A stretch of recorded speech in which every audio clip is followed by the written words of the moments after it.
ஒரு 300 படத்தில் வந்து ஒரு காமெடியனாக அறியப்படுறாருன்னா அப்போ ஏதோ ஒரு பவர் இருக்குது. அதை தாண்டி இப்போ வந்து வெறும் கோலிவுட்டில் மட்டுமே கிடையாது, பாலிவுட் போயிட்டார். இன்றைக்கி ஹாலிவுட்டில் வந்து ஜேம்ஸ் கேமரூன் படத்தில் வந்து பேச்சுவார்த்தை நடக்குதுன்ற அளவுக்கு போகுதுன்னா அப்போ சாதாரணமாக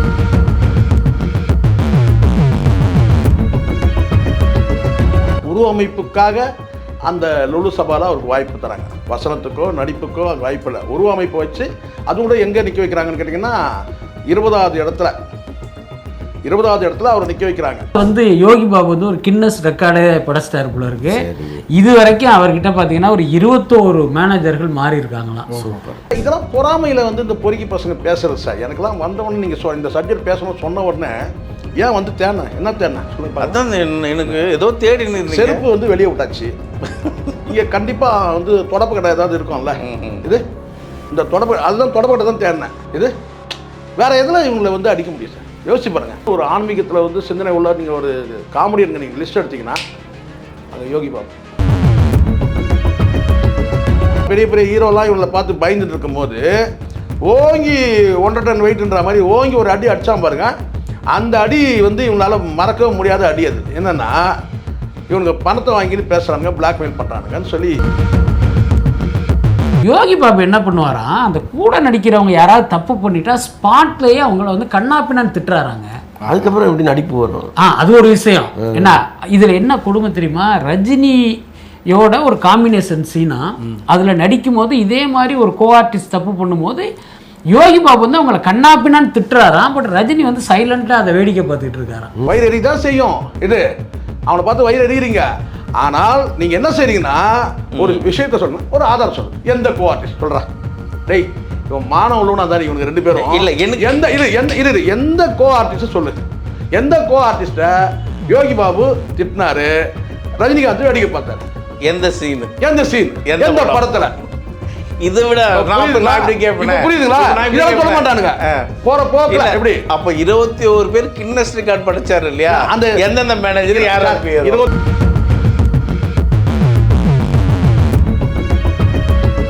உங்க தலையெழுத்து உங்களுக்கு மிச்சமா கிடைச்சது, சொச்சமா கிடைச்சது. ஐஸ்வர்யா இது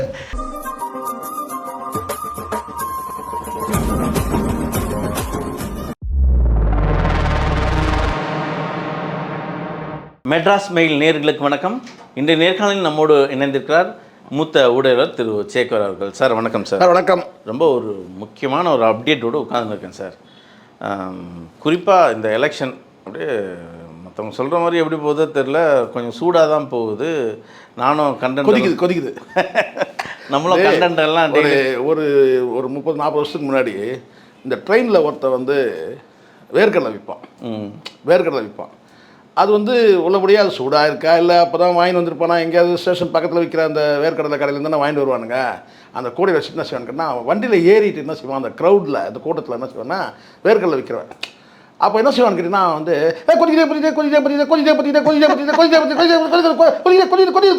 கொதிக்குவான். அவன் பண்ணுற அந்த இதுலேயே வந்து கேட்டான் வாங்கிடுவான்.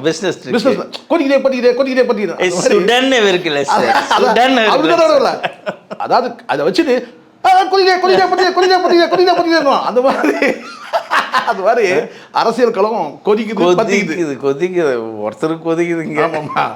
இப்போ யாருக்கு கொதிக்குது அது சொல்லுங்க. அதுதான் இங்கே 3 பேர் இப்போ நீங்கள் சொல்கிற அந்த கோல்டு காயினை பற்றி தான் கோல்டு காயின் கும்பல் அந்த ஒரு விஷயம் பேசியிருக்காங்க. நயன்தாரா கண்டுபிடித்த கோல்டு காயின் குரங்குகள், நவீன குரங்குகள் அப்படி சொல்லுங்க. வேண்டாம், கோல்டு காயின் பிச்சைக்காரன்கள் முக்கியமான ஒரு அப்டேட். அதாவது எல்லாரும் சாதாரண பிச்சை எடுத்தான்னு கேட்டால் கோல்டு காயின் பிச்சை எடுக்கிறவனுங்க. அதுவும் குறிப்பாக யாருக்கிட்டேன்னா இது நம்ம புதிய தலைவர், புரட்சி தலைவர், புதிய புரட்சி தலைவர், வருங்கால முதலமைச்சர். ஆனா என்ன தெரியல, இப்போ 2-3 நாளா வந்து இது தேராது போவாது வராதுன்னு பேசிட்டு வரலையா இது வரலன்னா உடனே வந்து கேட்டா, டேய் ஜெகதீஷ் அனுப்பவே இல்லையா நீ? அவரே சொத்துங்களை வித்துன்னு பொண்டாட்டி புள்ளி கடன் கொடுத்த வாங்க. நல்ல வேலை அந்த லிஸ்ட்ல இவனுக்கு வரல. இது ஆமா, இப்போ எங்க அவனுக்கு கோல்டு காயின் கொடுத்ததெல்லாம் கணக்கில் வரலையே. இப்போ எலெக்ஷன் கமிஷன் நம்ம ஒரு பெட்டிஷன் அனுப்பலாம் வேணா, இந்த குரங்குகளுக்கெல்லாம் வந்து இந்த கோல்டு காயின் கொடுத்ததெல்லாம் கணக்கில் வரல அப்படி கூட நம்ம ஒரு பெட்டிஷன் அனுப்பலாம். சரி, மேட்டர் சப்ஜெக்ட் வாங்க. சப்ஜெக்ட் ஒன்றும் இல்லை சார். நான் அரசியலில் தான் சாதி ரீதியான ஒரு விஷயத்தை பார்ப்பேன். இந்த கட்சிக்கு இந்த சாதிக்கு இத்தனை ஓட்டு, இந்த சாதிக்கு இத்தனை ஓட்டுன்னு தொகுதியை பங்கிடுவாங்க சாதியை பார்த்து. சினிமா துறையிலும் சாதி இருக்கா, ஒரு சாதிய வன்மத்தோடு பேசுவாங்களா அப்படின்றது தான் இன்றைக்கி நான் பேச போகிறேன். இது வந்து நானும் கூட பார்த்தேன், நீங்கள் அனுப்பிச்சிருந்த அந்த காணொலி நான் பார்த்தேன். இவங்க நீண்ட காலமாக வந்து யோகி பாபு மீது வந்து ஒரு வன்மம் இருக்குது சார். ஃபஸ்ட்டு யோகி பாபு யார்?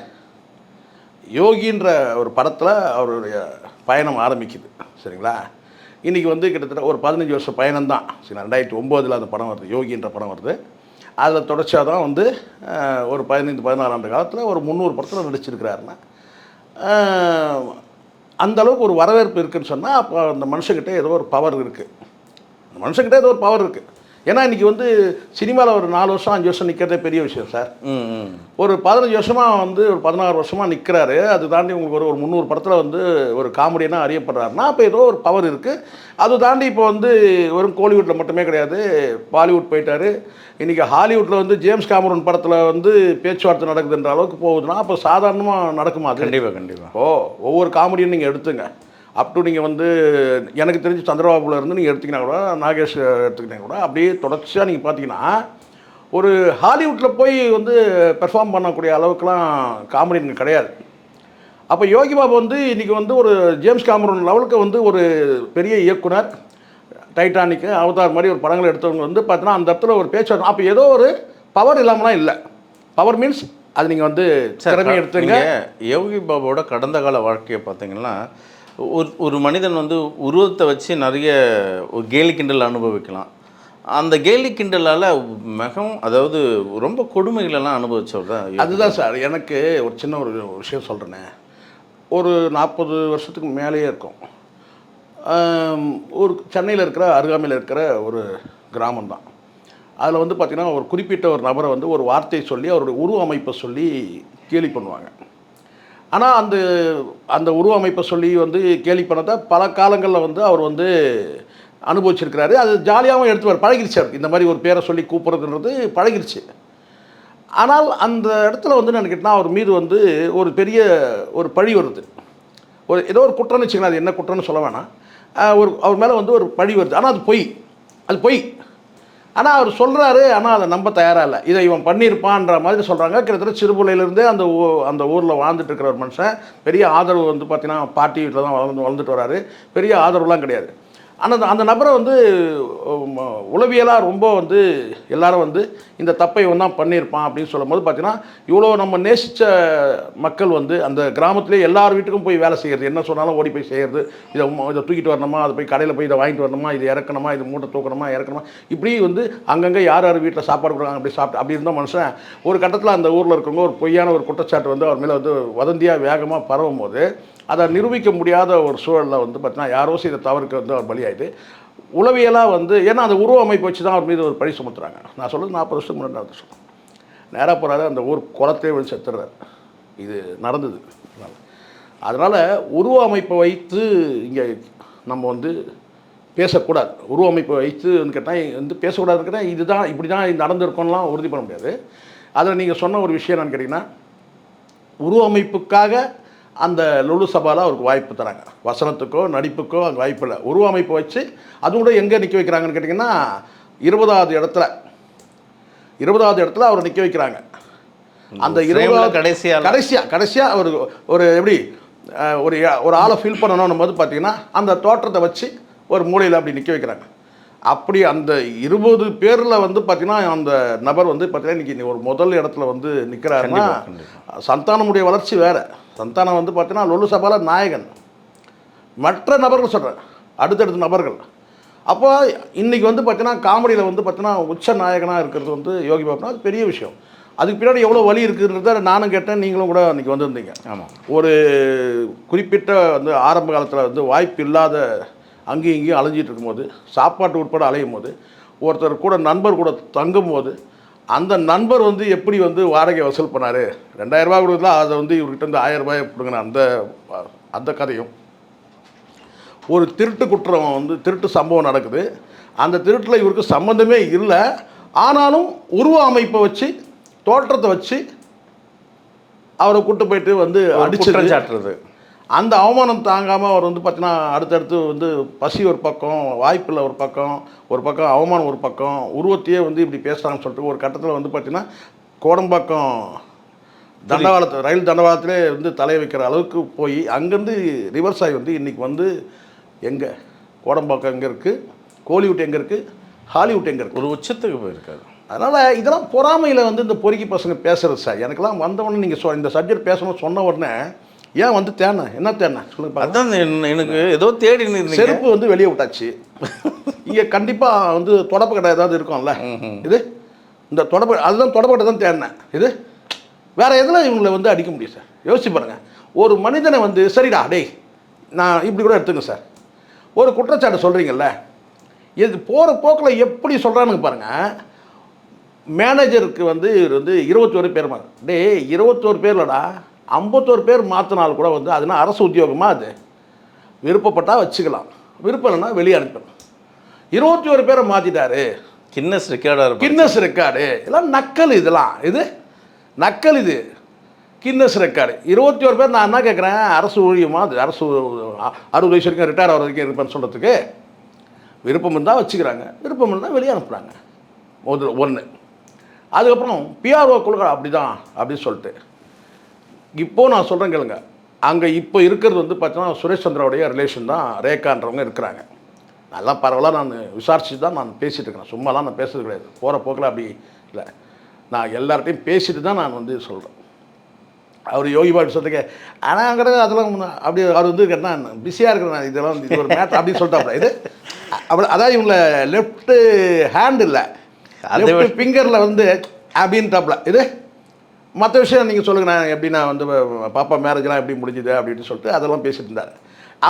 இவங்கள ஒரு சப்ஜெக்டை ஒரு பொறுத்தாவே எடுத்துக்கலன்னு வச்சுங்களேன், ஏதோ ஒரு சொன்னேன். அப்போ இந்த இடத்துல ரேகான்றவங்க வந்து இன்றைக்கி வந்து சுரேஷ் சந்திராவோட ரிலேஷன் அவங்க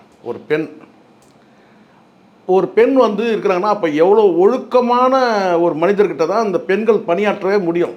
அவங்க ஒரு வருஷமாக இருக்கிறாங்க. அதை என்ன சொல்கிறான் என்னன்னா, அவங்க ரேக்கா இருக்கிறாங்கன்னு சொல்கிறான் பக்கத்தில். யார் அவன் ஒரு நல்லவன் தான், அந்த ஒரு கூட 3ஆவதாக இருக்கிறான்ல அவன் ஓரளவுக்கு இவங்களோட சேர்ந்து வழிமாறி ஆடு அவன், சரிங்களா, பலியாடு அவன், வழிமாறிய வழியாடு. இவங்க குரங்குகளோட 2 குரங்களோட வழிமாறிய ஒரு பலியாடு. அவன் தான் சொல்கிறான் இப்போ ரேக்கா அவங்க தான் இருக்கிறாங்க.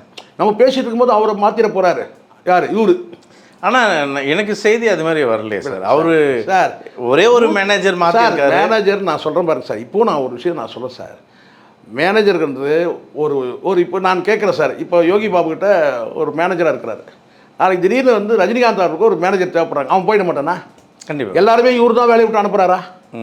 நீங்கள் புரிஞ்சுக்கணும். முதல்ல ஒருத்தர் வேலையை விட்டு 21 பேர் இருந்தாங்கன்றா, 21 பேர் எந்த காரணத்துக்காக போனாங்கன்னு சொல்ல முடியுமா? நான் கேட்குறேன். இப்போ இவங்க பிரச்சனை என்னன்றது நான் பேசுவோம். முதல்ல இதை சொல்லிவிடுவோம். 21 பேருமே வந்து யோகி பாபு தான் அனுப்பிச்சிட்டாரா?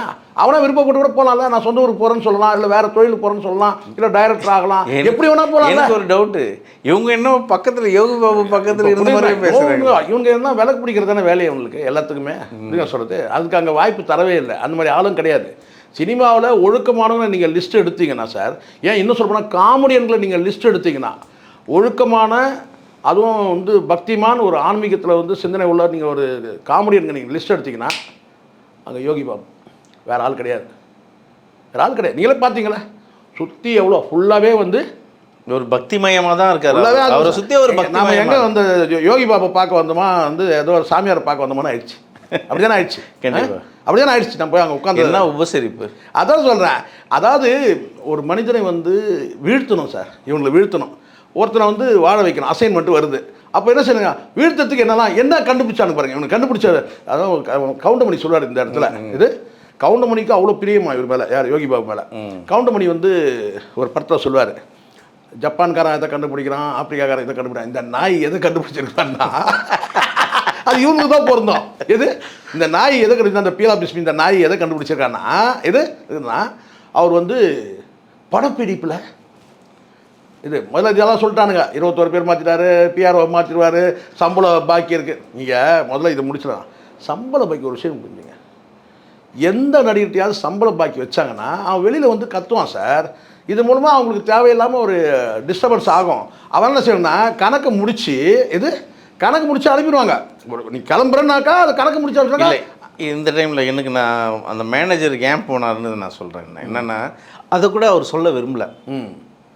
ஒரு மேனேஜர் சொன்னாரு ஆமாண்ணா அது வந்து என்னன்னா, அதை விடுங்கண்ணா, அது என்னை ஏமாத்தினாங்கன்னா அதை விட்டுருங்கண்ணா. நம்ம கேட்டோம். ஆமாம் நம்ம கேட்டோம் புரியுங்களா சார்? வேற ஒரு சப்ஜெக்ட் வரும்போது நம்ம கேட்டும் போது மேனேஜர் ஆனால் உள்ளபடியே ஒன்று சொல்லட்டுமா சார், எனக்கு ஒரு அனுபவம் இருக்குது, ஒரு கேள்வி ஞானம் இருக்குது.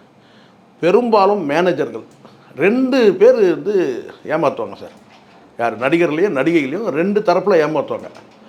ஒன்று தப்பாக எடுத்துக்காதீங்க, ஃபேமிலியில் இருக்கிறவங்களே ஏமாற்றுவாங்க. பல நடிகைகளை அவங்க அம்மா அப்பாவே ஏமாற்றிருக்காங்க, அவங்க அண்ணன் தம்பிகளை ஏமாற்றிருக்காங்க. ஆமாம் நான் பார்த்துருக்கேன். நிறைய பேர் என்னால் சொல்ல முடியும், இந்த காணொலியில் நான் சொல்ல விரும்பல. நிறைய வந்து சொந்த அம்மா அப்பா அண்ணன் தம்பிங்களே வந்து நடிகைகளை ஏமாற்றிருக்கிறாங்க. சரிங்களா? அதனால் சூசைட் பண்ணி சத்த நடிகைகளாக இருக்கிறாங்க. அது ஒரு பக்கம். இன்னொன்று அடுத்தது யார் ஏமாற்றுவாங்கன்னு கேட்டிங்கன்னா, டைரக்டரோ தயாரிப்பாளர்லாம் கிடையாது, மேனேஜரே ஏமாற்றுவோம். அதுக்கு காரணம் என்னன்னு கேட்டிங்கன்னா ஒரே விஷயந்தான். நீங்கள் நினச்சிக்கணும். அதனால் கேட்டால் அவங்க நாலெட்ஜ் இல்லைன்னா மேனேஜர் ஏமாத்திடுங்க ஒரு நாள் சொன்னார். நாலெட்ஜ் இல்லைன்னு கிடையாது, புரியுங்களா சொல்கிறது? நம்பிக்கையே வர்றாங்க. அட்டென்ஷன் இல்லைன்னா. ஏன் அட்டென்ஷன் குறையுது? அடுத்தடுத்து படங்கள் பிஸி ஷெட்யூல், பிஸி. இந்த கணக்கு வழக்கெல்லாம் பார்க்க முடியாது. நம்பி உங்ககிட்ட கொடுக்குற, நீ ஏன் ஏமாத்துற? இவ்வளோதான் விஷயம், சிம்பிள். இவ்வளோதான். இல்லை மக்களுக்கு சொல்லிடலாமே அந்த மேனேஜர் ஏன் மாற்றப்பட்டார்னு. அது கூட மாற்றப்படல. எனக்கு யோகி கூட சொல்ல, அவர் கூட இருந்த ஒரு நண்பர் இருக்கார் இல்லையா, தீனா. ஆமாம் ஆமாம், அவர் தான் சொன்னார். என்னென்னா இல்லைண்ணா ஒரு நிலம் இருக்குது, அதை ஏமாற்றி அவர் பேரில். அதுதான் சார், அதையே அவர் வெளியில். ஆமாம், அது கூட சொல்லலை. அதை வந்து என்னன்னா விடுனா ஏமாத்திட்டா விடுனா அதை விடுனா பரவாயில்ல கிளம்பு முடிஞ்சாச்சால் தான், ஏமாத்திட்டே முடிஞ்சு. இதை சர்ச்சையாக்கி விரும்பல அவர். அதுதான் அதை வந்து இன்னொரு 3வது மனிதர் தான் நமக்கு சொல்கிறாரு. அவர் இன்னைக்கு விசுவாசியாக இருக்கக்கூடிய தினகர் தான் சொன்னார். ஸோ நம்ம இது ஒரு விஷயம் நல்லா புரிஞ்சுங்க சார். இவங்களுக்கு என்ன பிரச்சனை அப்படின்னு கேட்டிங்கன்னா, இது எப்படி வருது? இதை அதுக்கப்புறம் ரஜினிகாந்த் அவர் மேட்டருக்கு போயிடுவோம். முதல்ல இதை முடிச்சுட்டேன். இவங்களுக்கு என்ன பிரச்சனைனா, இந்த மேனேஜர் பற்றி பிஆர்ஓ பற்றிலாம் ஏன் இவனுக்கு கவலைப்படுறானுங்க அப்படின்னு சொன்னால், அக்கறைலாம் கிடையாது. இவங்க வந்து இந்த சினிமாவில் தகவல்கள் யார்கிட்ட இருந்து எடுக்கிறாங்கன்னா, யார்கிட்ட இருந்து சேகரிக்கிறதுனா, இந்த எக்ஸ் பிஆர்ஓக்கள் மூலமாக கரண்ட் பிஆர்ஓக்கள் மூலம் வந்து செய்தியை சேகரித்து இவங்க அந்த பிஆர்ஓக்கிட்டேருந்து இந்த எக்ஸ் பிஆர்ஓ தகவல் வாங்கி தருவான். இப்படி வந்து என்ன செய்யறேன்னா, இவங்க சினிமாவில் எப்படி அந்த செய்தியை சேகரிக்கிறானுங்க கொடுக்குறானுங்க அரையும் குறையுமான்னு சொன்னால், அதில் வந்து அரையும் குறையுமா வளர்றதுக்கு காரணம்னா, இவங்க வாங்குறவனே அரையும் குறையுமா தான் இருப்பான். இவனுக்கு எப்படி ராத்திரி 11 மணிக்கு அரையும் குறையுமா அவன் இருப்பான். இவனுங்களும் என்ன செய்வானுங்க, அரையும் குறையுமா இருப்பானுங்க. அப்போ அரையும் குறையுமா இருக்கும்போது அரையும் குறையுமா தானே செய்தி வாங்குவானுங்க. துபாய்க்கு போயிருந்தோம். ஆமாம், அதே தான். ஸோ அதனால் என்ன செய்கிறாங்கன்னா, இவங்களுக்கு இப்போ என்னப்பா இந்த மாதிரி இப்போ உதாரணத்துக்கு இப்போ ஒரு பிஆர்ஓ இன்றைக்கி இருக்கிறாரு, அந்த அம்மாவே இருக்கிறாங்க, கிரேக்காவே இருக்கிறாங்க, இல்லை வந்து மேனேஜர் இருக்கிறாருன்னு வச்சுங்க, புதுசாக ஒரு மேனேஜர் இருக்காரு இல்லையா. இப்போது இவங்க வந்து அந்த இடத்துல வந்து அகாமடேட் ஆகிட்டாங்க. ஏற்கனவே இருந்திருப்பான் இல்லையா, இருந்தாருன்னா அவனுக்கு என்ன சார் கேட்டால் அந்த ஆற்றாமை இருக்கும், பொறாமை இருக்கும். அவன் போய் செட் ஆகிட்டுருந்தான். அப்போ எப்படி டேமேஜ் பண்ணலாம்? இப்படி ஒரு தகவலை எடுத்து விடுங்கண்ணா. இவனுக்கிட்ட போய் புலவணுன்னா இவனுக்கு என்ன செய்கிறானுங்கன்னா, வரவனுக்கு பிஆர்ஓ ஒரு 100 ரூபா கொடுத்து அனுப்புறாங்க, அவ்வளோதான். அது மேலே ஒன்றும் பேராது. அந்த 100 ரூபாய்க்கு என்ன செய்கிறாங்கன்னா, அவங்ககிட்ட அரையும் குறையுமா தகவல் வாங்கி இவன் போட்டு இவன் சேனலில் ஓட்டும் போது ஒரு 10,000 வியூஸ் வந்துச்சுன்னா என்னாச்சு? 100 ரூபாய் எங்கே? 10,000 ரூபாய்க்கு என்ன வருமானம் உங்களுக்கு தெரியும்? 1000 ரூபா இருக்குது இல்லையா? இவ்வளோ தான் கணக்கு. ஆனால் அவனுக்கு 500 ரூபா கொடுத்தாலும் கூட இவனுக்கு வந்து பார்த்தீங்கன்னா அந்த செய்தி சேகரிச்சு கேட்டால் ஒரு 50,000 வியூஸ் வந்துச்சுன்னா 5,000 ரூபாய் ஆச்சு. அவனுக்கு 500 ரூபா போச்சு. இவ்வளோ தான் கணக்கு. அப்போ என்ன செய்யலாம்? இன்றைக்கி யார் டாப்பில் இருக்கிறாங்க? அது யோகி பாபு வந்து செய்யணும்னா இவனுக்கு இன்ட்ரெஸ்ட். காரணம் என்னென்னா, ஏதாவது இது மாதிரி சொல்லணும்னா இவனுக்கு இன்ட்ரெஸ்ட் என்னென்னா, யோகி பாபு அடி சாதாரண அடி கிடையாது. இது இவங்களை எழுந்துக்க முடியாத அளவுக்கு ஒருத்தன் தமிழ் சினிமாவில் ஒருத்தன் அடித்தான்னா, இது எல்லாம் பெரிய பெரிய ஹீரோலாம் இவங்களை பார்த்து பயந்துட்டு இருக்கும்போது ஓங்கி 1.5 டன் வெயிட்ன்ற மாதிரி ஓங்கி ஒரு அடி அடித்தான் பாருங்க. அந்த அடி வந்து இவங்களால் மறக்கவே முடியாத அடி. அது என்னென்னா, இவனுங்க பணத்தை வாங்கிட்டு பேசுகிறானுங்க, பிளாக்மெயில் பண்ணுறானுங்கன்னு சொல்லி. இது ஆம்பளைகள் மட்டுமே தான் இந்த மாதிரியான நடவடிக்கை எடுக்க முடியும். ஸோ யோகி பாபு எடுத்த நடவடிக்கை வந்து இவங்களால இன்றைக்கும் அந்த காயம் இருக்குது. அப்போ அவனுக்கு என்ன நினைக்கிறான்னா, இப்படி வந்து ஏதாவது எனக்கு என்னென்னா, இப்போது விஜய் ஆதவம் கூப்பிட்றாங்க, வா சண்டைக்கு வா சார், சண்டைக்கு வான்றாங்க தெரியுங்களா சார். ஒரு விஷயம் சார், ஒரு திமுக அதை கண்டுக்கவே இல்லை சார். இங்கே ஒரு விஷயம் நான் சொல்ல பாருங்க, இவங்க ஒரு இடத்துல வந்து கமெண்ட் அடிச்சிருக்கானுங்க. என்ன கமெண்ட் அடிச்சிருக்கான்றதை சொல்லிடுறேன், தவிர்க்க முடியாமல் சொல்கிறேன் இதை. இப்போ நம்ம 2 பேர் போய் சந்தித்தோம். எதுக்கு சந்தித்தோம்? என் மகள் திருமணத்துக்கு கொண்டு போய் இன்விடேஷன் வச்சோம். அவரோட பிஸி ஷெடியூலில் அவர் வரல. இந்த செய்தி வந்து இவங்களுக்கு லீக் ஆகிருக்கு. அதை போய் ஒரு சேனலில் உட்காந்து பேசும்போது இந்த மாதிரி சேகோரா மகள் வந்து கல்யாணம் வந்து இங்கே வடபழனியில் தான் நடந்துச்சு, அதுக்கு வந்து யோகி பாபு கூப்பிட்டு யோகி பாபு போகலை அப்படின்னு சொல்லிட்டு சிரிச்சிருக்கானுங்க, நக்கல் சிரிச்சிருக்காங்க. எனக்கு அதெல்லாம் ஒன்றுமே கிடையாது. திருமணத்துக்கு நம்ம அழைச்சோம், சந்தர்ப்பம் இருந்தால் வர முடியும். இப்போ நானே எனக்கே பத்திரிக்கை வைக்கிறாங்க சார், ஒரு நாளைக்கு 10 பத்திரிக்கை வைக்கிறாங்கன்னா அது முடிஞ்சால் போகிறேன். இல்லை நமக்கு அன்னைக்கே சொல்லிட்டாரு, அன்றைக்கே சொல்கிறாரு ஷெடியூலு என்னால் வந்து வர முடியாதுன்னு சொன்னார். நம்ம உட்கார வச்சு நல்லா ரெஸ்பெக்ட் பண்ணார், அதெல்லாம் ஓகே. அதுக்கப்புறம் வந்து பார்த்திங்கன்னா வந்து ஆமாம் சூழ்நிலைக்கு பொறுத்து அவர் வரலன்னு சொன்னால் அது வந்து ஒரு பெரிய இது கிடையாது. 100 பத்திரிக்கை வைக்கிறோம் சார், இப்போ எனக்கு நாங்கள் ஒரு 10 பத்திரிக்கை வாங்குறோம் சார், இந்த மாதம் 2-3 தான் முடியுது. வீதியெல்லாம் வெளியூரில் வைக்கும்போது என்னால் இங்கே சென்னையிலேருந்து போனோன்னா இங்கே வந்து ஒரு 10 பேர், நம்மளை நம்பி ஒரு 10 பேர் இருக்கிறாங்க, கேமராமேன்லேருந்து ஆங்கர்லேருந்து. அப்போ நம்ம முடியாத சூழ்நிலை ஆகிடுச்சு. எப்போ சந்தர்ப்பம் இருக்குதோ அப்போ வந்து மீட் பண்ணுறோம் அப்படின்ற மாதிரி ஆகிடுச்சு. இதே சென்னையில் இருந்தால் கூட நம்ம வந்து ஒதுக்கிட்டு நம்ம போக முடியும். அவுட் ஆஃப் டிஸ்ட்ரிக்ட்னா என்னால் வர முடியல, இப்போ சத்தியமாக முடியல என்னால் இருக்க. அந்த மாதிரி தான் அன்றைக்கி அவர் அவுட் ஆஃப் டிஸ்ட்ரிக்ட் சென்னையில் இருந்தால் கண்டிப்பாக இல்லை அவுட் ஆஃப் ஸ்டேஷன் தான் ஒரு ஷூட்டில் தான் ஆதரவு வேணும் கூட. அன்றைக்கி என்ன சார் அன்றைக்கி வந்து பார்த்தீங்கன்னா நான் வந்து இல்லை அன்றைக்கி இன்னொரு கல்யாணம் இருக்குது நான் வரம்பானார், கரெக்டாக அந்த டைம் வந்தார் பண்ணுறான். ஸோ இதெல்லாம் வரலன்னா அவங்க வந்து பார்த்தீங்கன்னா தப்பாக பேசுகிறதும் அது சரி கிடையாது. இவங்களுக்கு என்னன்னா இது இவனுக்கு ஏதாவது ஒன்று கோரிக்கணும்ல சார், வாயில ஏதாவது ஒன்று பேசணும்ல, அப்படி இவனுக்கு பேசுகிறாங்க. எனக்கு அதெல்லாம் கிடையாது. இந்த இடத்துல நான் எதுக்காக சொல்கிறேன்னா, யோகி பாபு வந்து ஒரு நேர்மையான இரவு பகலாக உழைக்கக்கூடிய ஒரு மனிதராக இருக்கிறார். அந்த வகையில் மரியாதை இருக்குது. அதை தாண்டி அவர் பக்திமான, எனக்கு பக்தியில் ஈடுபாடு கிடையாது, ஆனால் அவர் பக்திமானாக இருக்கிறாரு சொன்னால் ஏதோ ஒரு மார்க்கத்தில் போகிறாரு. அதை நம்ம வந்து என்னுடைய சொந்த எண்ணத்தை வச்சு நம்ம வந்து பார்த்திங்கன்னா அவர் வந்து கயிறு கட்டிகிட்டு இருக்கிறாரு. இப்போ நான் கூட தான் கயிறு கட்டிருக்கேன், என் பொண்டாட்டி கட்டி விட்ட கயிறு இருக்குது. இது அது அன்பின் நிமித்தமாக கட்டிகிட்டு இருக்கிறேன். கட்டி போகிறதுக்கு 2 செகண்ட் ஆகுது. முக்கியமான ஒரு இது வரைக்கும் இது கூட இது பாருங்கள், ஓம்னு சொல்லி போட்டிருக்கு. நீங்கள் இறை பக்தியில்ன்றீங்க, ஒருத்தர் அதை கண்டுபிடிச்சி சொல்கிறான். என்னன்னு கேட்டால் நீங்கள் ஓம்னு போட்டு இது என் நண்பர் வாங்கி கொடுத்தது, இதுவும் ஒரு நண்பர் வாங்கி கொடுத்தது தான். ஒரு அன்பின் மிகுதியாக கொடுத்தாங்க, முடிஞ்ச வரைக்கும் போடுறேன். ரொம்ப அதிகமாக இன்னும் 2-3 போட்டால் போட முடியாது, இருக்கு கை இருக்குது. இப்போ என்ன இந்த கையில் வேணால் மாட்டிக்கிறேன். ஸோ ஒரு அன்பின் நிமித்தமாக கொடுக்கறது நம்ம மரியாதை எடுத்து. அதே சமயத்தில் அவருக்கு வந்து பார்த்திங்கன்னா முருகன் மீது அன்பு இருக்குது, வந்து இறைவன் மீது அன்பு இருக்குது. அது வந்து நம்ம வந்து கிரிட்டிசைஸ் பண்ண அவருடைய மார்க்கத்தில் அவர் போகிறார், அவர் பாதியில் போகிறாரு. இவனெல்லாம் நினைக்கிறது கூட அவருக்கு நேரம் கிடையாது. யோகி பாபு இவங்களாம் வந்து பார்த்திங்கன்னா ஒரு நினச்சி பாருங்க, இவங்களாம் இப்போ இவனுக்கு என்ன பிரச்சனை? இவனுக்கு யோகி பாபு ஒரு புகழ் உச்சியில் இருக்கிறார். டேய் நீங்கள் எல்லாம் நினச்சா இறக்க முடியாது, இது உங்கள் அப்பா நினச்சா கூட வந்து இறக்க முடியாது.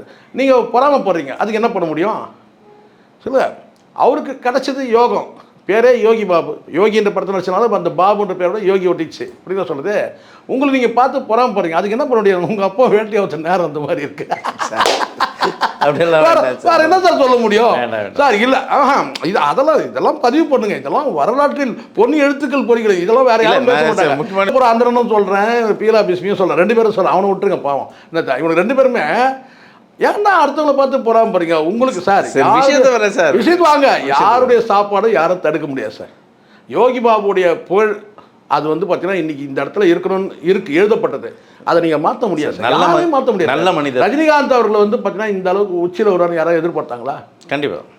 இதுதான் ஒரு விஷயத்தை சொல்ல வரேன், என்ன பேச விட சொல்லுங்க. இல்லை இதெல்லாம் சொல்லிடணும். இல்லை ஏதாவது கஷ்டமாக தான் இருக்குது கேட்கறதுக்கு. இப்போ அந்த வேட்டியை ஒரு சீனுக்கு போயிருங்க நீங்கள். இப்போ உள்ள முடியாது, உண்மை சார். இந்த விஷயத்துக்கு வரேன் சார். இப்போ ஒருத்தரை தாக்கணும்னா அவரை மட்டும் வச்சு தாக்க மாட்டாங்க, ஒரு பெரிய ஆளுமை கூட இழுத்துப்பாங்க தெரியுங்களா? இப்போ உதாரணத்துக்கு இப்போ ஆதவராடு விஜய் அவங்களோட ஸ்டேட்டஸ்க்கு அவங்க ஆளு தெரியல. இப்போ சொன்னா எங்க தலைவரை தொட முடியாது ஒரு படத்துல எங்க அண்ணன் வந்துட்டாரு, இப்ப பாக்கலாம். அந்த அமித் அங்கிள் என்ன சொல்ற ஒரு படம். அதான் சார், அது விடுங்க சார். இப்ப அடிங்கடா எங்க அண்ணன் வந்துக்கிறாரு அண்ணே. அந்த மாதிரி எதுக்குன்னா ரஜினிகாந்த் அவர்கள் படத்தில் ஜெயிலர் படத்தில் ஆக்ட் பண்ணார்ல, உள்ளபடியே அது ரொம்ப நல்லா இருந்துச்சு. இல்லை அந்த குற்றம் எப்படி சொல்கிறாங்க பாருங்க. அதாவது யோகி பாபு வந்து ஃபீல்டில் சக நடிகருக்கு கோ ஆர்டிஸ்ட்டை வந்து பயங்கரமாக கடுமையாக திட்டி பேசுவாங்க. அதுதான் எனக்கு ஷார்ட் ஏதாவது ஃபெயிலியர் ஆச்சுன்னா ரொம்ப திட்டி பேசல. என்னன்னா அவனுக்கு கவனிச்சிங்களா, அவனுக்கு என்ன செய்யறாங்கன்னா எப்படி தந்திரமா ரஜினி கூட ரஜினி எடுக்கிறாங்க. என்னன்னா யோகி பாபு வந்து இதெல்லாம் ஒரு பெரிய விஷயமாங்க, ஒரு சீனியர் ஆர்டிஸ்ட் ஒரு கோ ஆர்டிஸ்ட்டை வந்து திட்டுறதுலாம் ஒரு பெரிய விஷயமாங்க அப்படின்னு சொல்லிடக்கூடாதுல்ல. இவர் திட்டினாரம்மா, திட்டும் போது ரஜினிகாந்த் அதை வந்து வேடிக்கை பார்த்து நல்ல வேலை வேடிக்கை பார்த்து சிரிச்சு ரசிச்சாருலாம் சொல்லல. இது அவர் வந்து வேடிக்கை கண்டிக்கலையா, இதை வந்து கண்டிக்க வேணாமா? இவனுங்க எப்படி இருக்கிறான்னு பாருங்க. அவர் எப்போவுமே இன்னொருத்தர் விஷயத்தில் நான் எப்போவுமே தலையிட மாட்டேன்னு சொல்லக்கூடிய ஒரு ரஜினிகாந்த் அவர் முதல் ஒன்று. ரெண்டாவது வந்து பார்த்தீங்கன்னா யோகி பாபு அந்த மாதிரி நபரும் கிடையாது. அதுவும் ஒரு பெரிய பெரிய ஆளுமையை சார் இப்போ ஒன்றுமே இல்லை. இப்போ சேகுவாரா வந்து பார்த்தீங்கன்னா இந்த மாதிரி ஒரு கடுமையான வார்த்தையை போட்டு திட்டினாருன்னு சொன்னால் நான் திட்டினா கூட நீங்கள் நம்புவீங்க. ஏன் சொல்லுங்கள்? ஆமாம் அவர் பேசியிருப்பாருங்க சொல்லிக்கலாம் சொல்ல மாட்டீங்களா? ஏன்னா நம்ம சில வார்த்தைலாம் விடுறோம்ல. இப்போ விட்டோம் பார்த்துங்க. பீலா பிஸ்மி வந்து பார்த்தீங்கன்னா ஏன்டா அந்த புறம் பீலா பிஸ்மி ஏன்டா வந்து யோகி பாபு வந்து பொறாம போடுறீங்க, உங்கள் அப்பா வேட்டி ஆகுத்த நேரம் வந்து அப்படி இருக்கு அவன் சொன்னான் இல்லையா?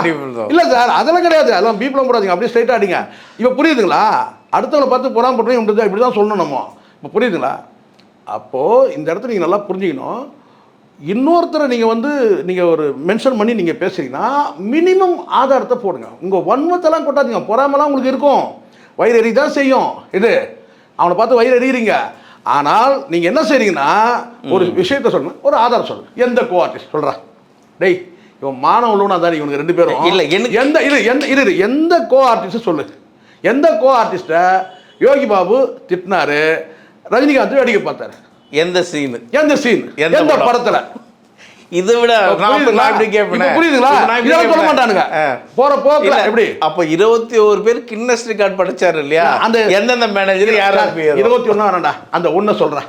இரு 21 பேர்லாம் இல்ல கின்னஸ் அந்த ஒண்ணு சொல்லு.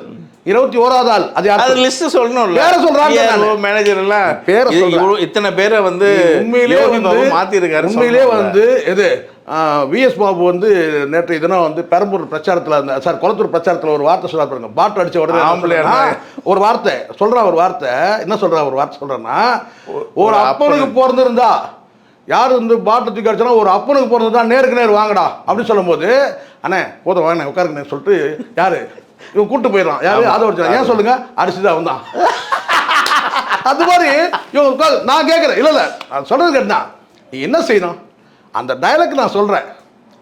அந்த டைலாக் வந்து அந்த மாதிரி இருந்து, ஏன்னா இவங்க ஆள் தானே, இவங்க கட்சி தான் அது, இவங்க தான் அந்த ரகம் சார். இவங்க இப்போ உடனே வந்து ஏதோ ஒரு விஷயம் சொல்கிறான்னு வச்சுங்களேன். இப்போ அந்த புறம் அந்த பேரை சொல்கிறான், அந்த 21வது ஆள் யார் பேரை சொல்ல வச்சுங்களேன்.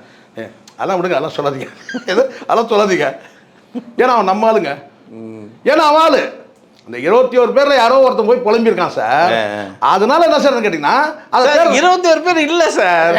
அது நான் சொல்றேன் சார். நான் சொல்றது 21 பேர் இருந்தா கூட சொல்றேன் சார். அரசு உத்தியோகம் கிடையாது சார். விருப்பம் இருந்தா இருக்கலாம் சார். 16 வருஷம் சார் பயணம். 16 வருஷத்துல வந்து பார்த்தீங்கன்னா ஒரு 3 மாதத்துக்கு 4 மாதத்துக்கு ஒருத்தர் வேலை செஞ்சுட்டு போகிறதுலாம் இது என்ன சார்? இதுவா சார் இந்த வேலையா? இது சீல் அடிச்சு கொடுத்து அப்போ என்ன சொல்கிறாங்கன்னா, ஒரு நடிகருக்கு ஒரு பிஆர்ஓ ஒரு மேனேஜர் இருந்தால் கிட்டத்தட்ட ஒரு 3, 4, 5 வருஷம் ஒன்றா பயணிக்கும். அதெல்லாம் கணக்கா சார். இது 50 வருஷம் ஆச்சு சார். வந்து ரஜினிகாந்த் அவருடைய மேனேஜர் எண்ணி பாருங்க, ஒரு 150 பேர் வருவான். எது 150 பேர் வருவான். 50 ஆண்டுகள் சினிமா பயணம், 16 வருஷம், 300 படம். சும்மா இதெல்லாம் பேசுகிறாங்க. அப்புறம் எதுவும் இல்லை ரூம். நீங்கள் வேறு ஒன்று பேசுகிறானுங்க பேச்சு. இதெல்லாம் ஒரு கதையா சார்? இப்போ புரியுதுங்களா? யோகி பாபு மீது வன்மம் இருக்குது, என்ன சொல்லி வீழ்த்த முடியும்? அப்படியே ஒரு எண்ணம் இருக்குது. இங்கே யாரையும் வீழ்த்தலாம் முடியாது சார். அவனுக்குள்ள சாப்பாடு கிடைக்கும். புரியுது சொல்கிறது? அவனை வணங்குற தெய்வம் வந்து அவனுக்கு பாதுகாப்பாக இருக்கும். புரியுது சொல்கிறது? அதனால் இதெல்லாம் போகிற போக்கில் இதெல்லாம் வந்து ஒருத்தரை காயப்படுத்துறது, நக்கல் அடிக்குது. அவ்வளோ ஆம்பளையாக இருந்தால் அதனால தான் நான் சொல்கிறேன். திருப்பி எது நான் சொல்கிறேன்னா, விஎஸ் பாபு சொன்ன மாதிரி ஆம்பளையாக இருந்தால் சொல்லுடா, பேரை சொல்லுடா.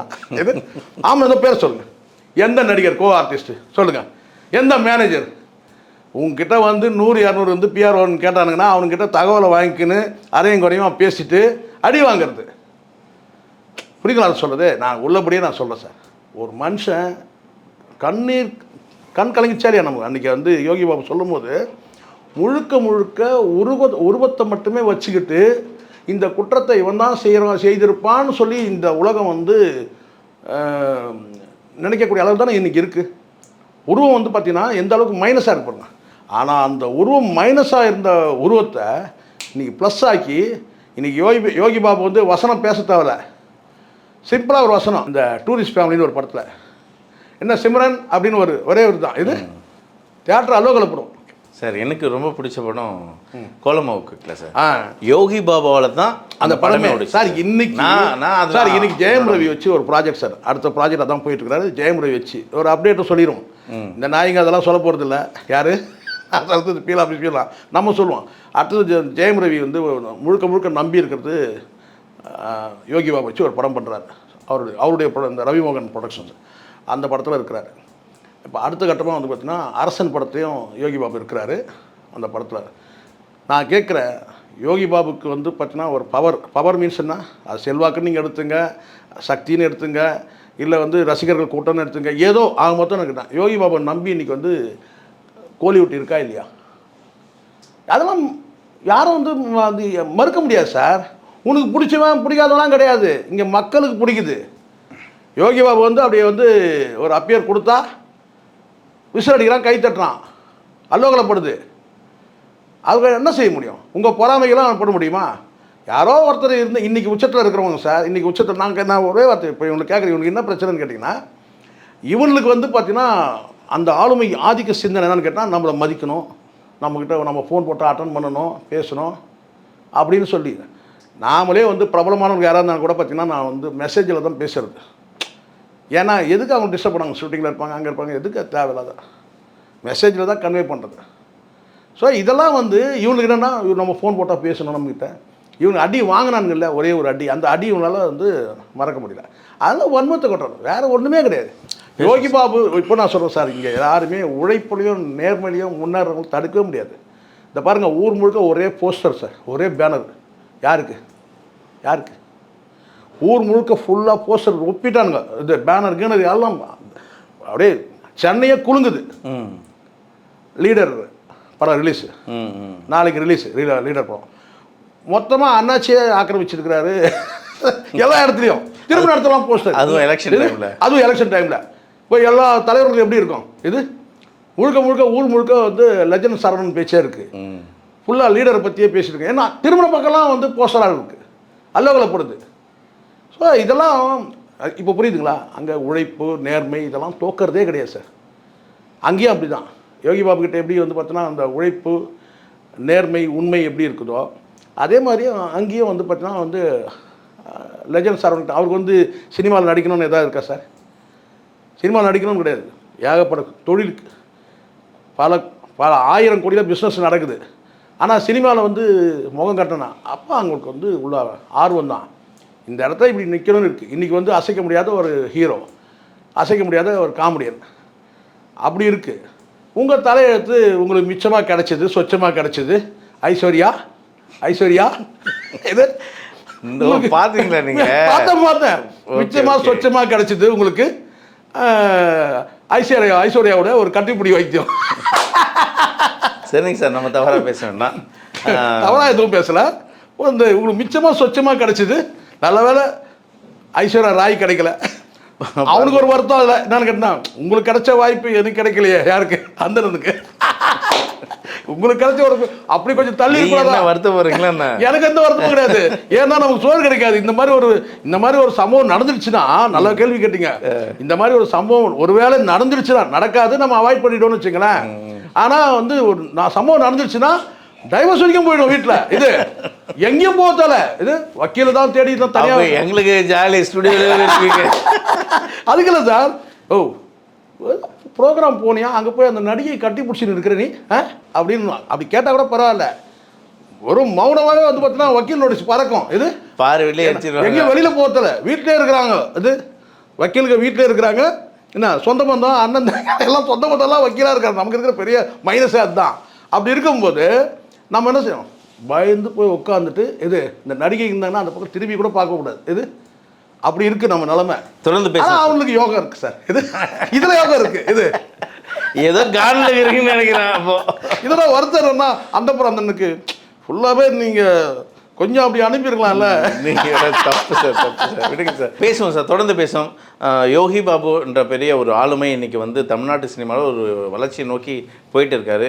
அவரோட நேர்மைக்கும் உழைப்புக்கும் எந்த ஒரு பிரச்சனையும் இனிமேல் வராதுன்னு நினைக்கிறோம். பார்ப்போம். யாரும் பண்ண முடியாது. யோகி பாபு நெத்தியில் எழுதியிருக்கு சார். புரியவா சொல்கிறது? அதுதான் நான் அவங்களுக்கு சொன்னால் நீங்கள் கோபம் வருது உங்களுக்கு.